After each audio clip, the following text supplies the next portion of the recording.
नमस्कार, मी प्राची शिरकर. प्रहार news line मध्ये आपलं स्वागत करते. सुरुवात करूया महत्त्वाच्या हेडलाईन्सने. आज आसाम तर बुधवारी पुदुच्चेरी सरकारचा शपथविधी, मान्यवरांच्या उपस्थितीत शपथविधी. पश्चिम बंगालमध्ये चंद्रनाथ रथ यांची हत्या केल्याप्रकरणी तिघांना 13 दिवसांची पोलीस कोठडी, SIT करणार चौकशी.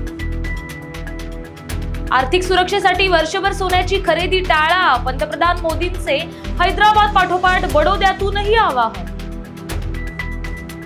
सामर्थ्यशाली भारताचा जगावर प्रभाव, सोमनाथ महोत्सवात पंतप्रधान मोदींचं वक्तव्य. भारताकडे 60 दिवसांचं कच्चं तेल आणि नैसर्गिक वायूचा साठा, केंद्र सरकारने दिली माहिती. शुक्रवारपासून 10% पाणी कपात, मुंबई महापालिकेने दिली माहिती.